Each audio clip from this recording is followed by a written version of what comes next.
할아버지 집은 지금 사는 곳에서 차로 2시간 거리에 있다. 평범한 농촌의 농가였지만 그 시골 분위기가 좋아.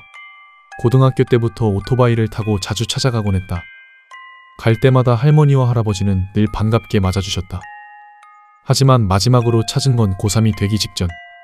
그 뒤로는 벌써 10수년이 흘렀다.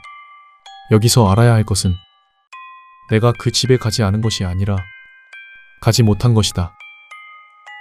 고등학교 2학년이 끝나고 온 봄방학 때 날씨가 너무 좋아 할아버지 집까지 달렸다. 아직은 조금 쌀쌀했지만 맑은 하늘 덕분에 기분은 상쾌했다. 집에 도착하자마자 마루에 드러누워 한쪽 팔로 머리를 받치고 하늘만 바라봤다. 서늘한 바람은 살결을 스치듯 흐르고 따스한 햇살은 온몸을 포근히 감싸주었다. 그때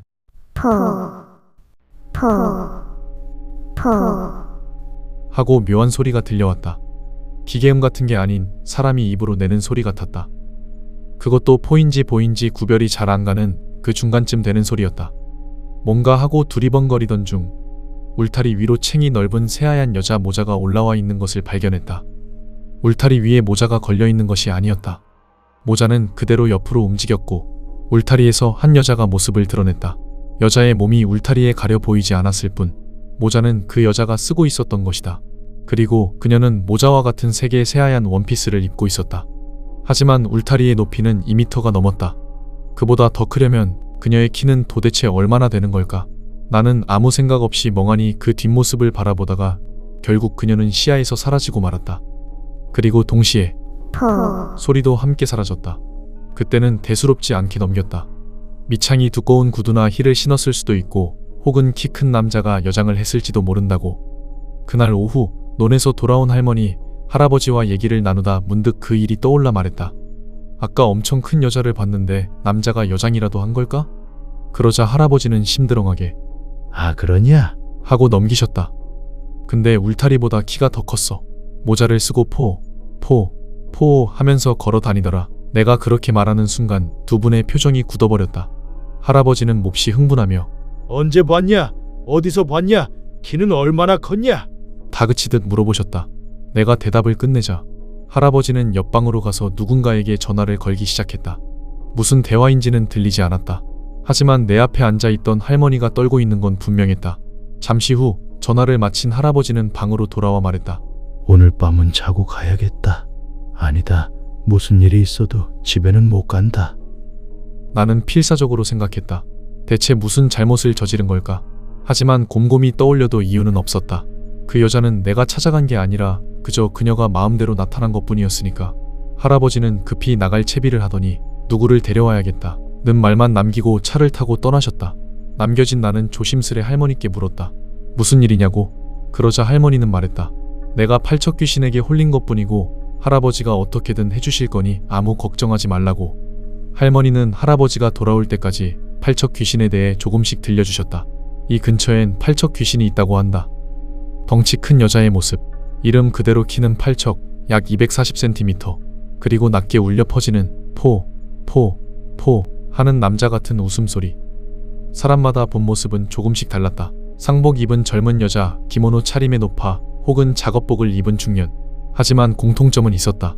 여자라는 것, 비정상적으로 큰 키, 머리에 무언가를 쓰고 있다는 것, 그리고 기분 나쁜 웃음소리. 팔척 귀신은 원래 떠돌이 여행자에게 딸려왔다고도 전해진다. 정확한 내력은 아무도 모른다. 다만 이 마을의 동서남북 네 귀퉁이에 지장을 세워 봉인해 두었기에 여기 밖으로는 나갈 수 없다고 했다. 하지만 팔척 귀신에게 홀린 자는 며칠 내로 반드시 죽는다고 전해진다. 그날 저녁 할아버지가 한 노파와 함께 돌아왔다. 노파는 나를 보자마자 부적을 하나 쥐어주며 절대 몸에서 떼지 말라 했다.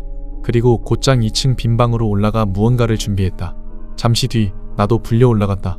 방 안은 이미 이상한 풍경으로 바뀌어 있었다.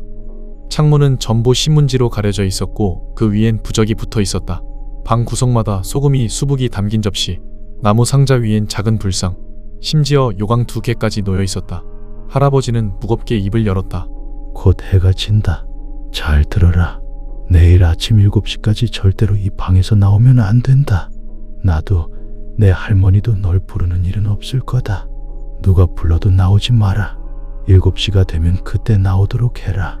집엔 연락해 두겠다. 노파도 덧붙였다. 지금 말씀 꼭 지켜라. 부적은 절대로 손에서 놓지 마라. 그리고는 방에 혼자 남았는데 TV는 봐도 된다고 하니 틀어봤다. 보고 있어도 머리에 하나도 들어오지 않았다. 할머니가 만들어준 주먹밥과 과자도 먹고 싶은 생각이 전혀 없었다. 그냥 이불 속에 들어가서 부들부들 떨고만 있었다. 그 상태로 어느새 잠이 들어버렸던 모양인데 깨어보니 TV에선 심야에 하는 통신 판매 선전이 흐르고 있었다. 시계를 보자 새벽 1시가 조금 넘은 시각이었다. 이상한 시간에 깨어버린 것 같아서 찝찝해하고 있는데 창문에서 톡톡 손가락으로 두드리는 소리가 들려왔다. 바람 탓이라 애써 생각했지만 이내 문 밖에서 들려온 건 할아버지의 목소리였다. 너무 무서우면 그만하고 이리 나오거라.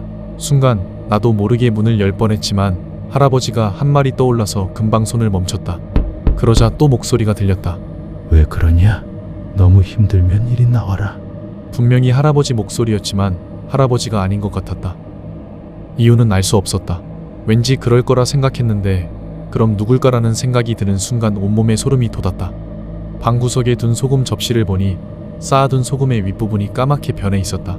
나는 부적을 쥔 채 웅크려서 덜덜 떨고만 있었다. 그때 낮에 들었던 그 목소리가 다시 들려왔다. 그리고 갑자기 창문이 미친 듯이 흔들리기 시작했다. 다른 생각은 할 수도 없었다. 낮에 본 그 모습이 웃는 얼굴로 창문 밑에서 손을 뻗어 창문을 흔들고 있는 광경이 머릿속에 떠올라 미칠 것만 같았다. 나는 나무 상자 위에 놓여있던 불상 앞에 엎드려서 있는 힘을 다해 빌었다. 살려달라고. 정말 길고도 긴 밤이었지만 아침은 와 있었다.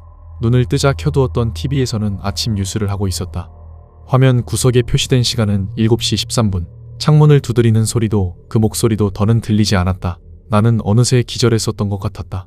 방구석에 놓아두었던 소금은 전부 새카맣게 변해 있었다. 혹시 몰라 내 시계를 보니 정확히 같은 시각이었다. 조심스레 방문을 열자 그곳엔 할머니와 노파가 기다리고 있었다. 할머니는 다행이다, 다행이라며 울고 있었다. 아버지도 와 계셨다. 바깥에선 마당으로 사람들이 모여드는 소리가 들렸다. 나가보니 승합차 한 대가 서 있었고 마을 남자 몇 명이 나와 있었다. 승합차는 9인승. 운전석엔 할아버지, 조수석엔 아버지. 운전석과 조수석 사이에 작은 의자엔 노파가 앉았다. 나는 정중앙에 앉게 되었고 8명이 내 주위를 빽빽하게 둘러싼 모양새가 되었다. 그때 내 옆에 앉은 한 노인이 말했다. 고개를 숙이고 절대로 눈을 뜨지 마라. 우리 눈엔 안 보여도 너한텐 보이니까 괜찮다고 할 때까지는 눈 꼭 감고 있어라. 차가 달리기 시작했다. 얼마 지나지 않아 조수석에 있던 노파가 연부를 외우기 시작했다. 그 순간 낯익은 소리가 차창 밖에서 울려 퍼졌다. 나는 부적을 꽉 쥐고 눈을 감고 있었지만 딱 한순간 실눈을 뜨고 옆을 봐버렸다. 거기엔 긴 팔과 다리를 비틀며 달려오는 하얀 원피스의 여자. 머리는 창문보다 높아 보이지 않았지만 몸을 굽혀 차 안을 들여다보려는 순간 나도 모르게 힉 하고 비명을 질렀다. 오지 마라. 옆에 앉은 사람이 화난 듯 다그쳤다. 나는 놀라서 눈을 꽉 감고 부적을 더 세게 움켜쥐었다. 유리창을 두드리는 소리가 들려왔다. 내 옆에 사람들에겐 보이지 않는 모양이었지만 창문을 두드릴 때마다 모두가 비명을 질렀다. 숨이 가빠지고 온몸이 떨렸다. 그러던 중 차는 마침내 마을의 지장이 세워진 경계 앞에 도착했다. 아버지의 차가 기다리고 있었고 나는 서둘러 옮겨 타야 했다. 할아버지는 따라와 준 남자들에게 깊이 고개 숙여 인사했다. 내 손에 쥔 부적은 이미 새까맣게 타들어가 있었고 손가락도 굳은 듯 잘 펴지질 않았다. 그리고 할아버지는 말했다. 이 마을만 벗어나면 팔척 귀신은 절대 쫓아오지 못한다. 이제 괜찮다. 노파는 혹시 모르니 새 부적을 써주었고 나는 아버지와 함께 집으로 돌아올 수 있었다. 그 후로는 아무 일 없는 평범한 날들이 이어졌다. 10수년 동안 단 한 번도 가위에 눌리지 않고 살았다. 하지만 엊그제 한 외지인이 음주운전을 하다 마을 근처에서 사고를 냈다. 그 차가 지장을 들이받으면서 지장 하나가 산산이 깨져 버렸다고 한다. 그리고 어제부터 창밖에서 들려오는 소리.